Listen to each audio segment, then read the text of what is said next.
Wala umanong indikasyon na magre-resign sa pwesto si Vice President Sara Duterte sa gitna ito na nagpapatuloy pong paglilitis sa kasong impeachment laban sa kanya. At ayon kay House Speaker o Deputy Speaker Paulo Ortega, kalmado lamang umano ang pangalawang Pangulo at mataas din ang kumpiyansa ng defense team na kaya nilang sagutin ang mga alegasyon laban sa kaniyang kliyente.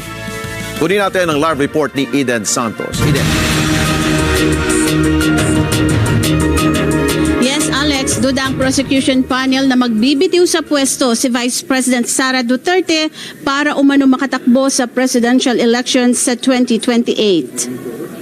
Ako, opinion ko lang, tingin ko hindi siya magre-resign. Yan ang sinabi ni House Deputy Speaker Paulo Ortega sa gitna ng mga ugong-ugong na magbibitiw si Vice President Sara Duterte.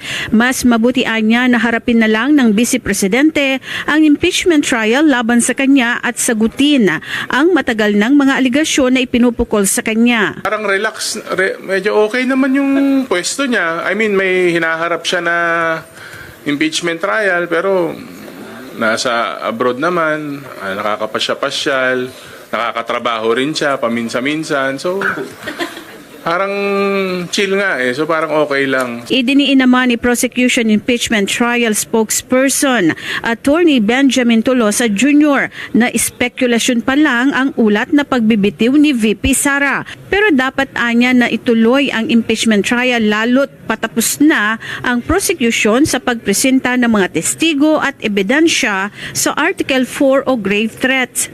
So hindi pwedeng takasan ng accountability at lahat ng mga penalties under the Constitution by just simply resigning. Wala namang nakikita na anumang indikasyon na magre-resign ang Vice Presidente. Patunay ang patuloy na pagharap ng defense panel sa impeachment trial para idepensa si VP Sara. Nananatili rin ang mataas na kumpiyansa ng defense team na kayang sagutin ng respondent ang mga aligasyon laban sa kanya. My only question to you is this. Did that incident demonstrate an emotional outburst on your part? Kasama na po yun, combination ng galit at disappointment. At ako naman po inamin ko na yan ay isang pagkakamali na akin pong tinanggap na rin at pinagsisihan. Right. Could you recall what you said in that video? Masama po yung aking mga sinabi. Meron pong hindi talaga kaya-aya. Can you recall, just to give an idea of those who were not able to watch? I cannot exactly recall because that was a really long time ago.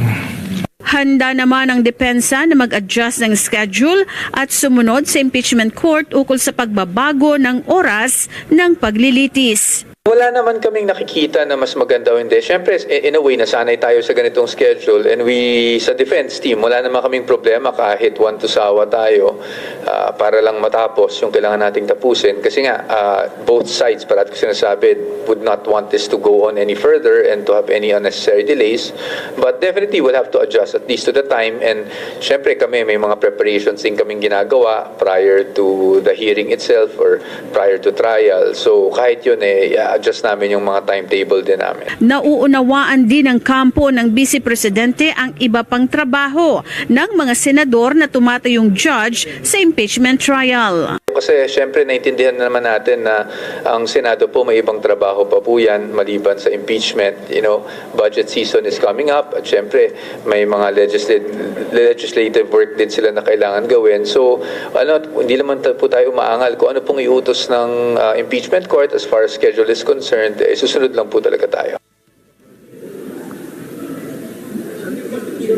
Alex, bago pa nga umugong ang issue ng resignation, ay uminit na ang issue ng conviction scenario kay VP Sara, bagaman patuloy pa o ongoing pa ang paglilitis sa kanya. Alex? Okay, sige. Mamaya hingi tayo ng update mula kay Mark Gabriel. Mamaya, dyan po sa Senado. Maraming salamat sa iyo, Eden Santos.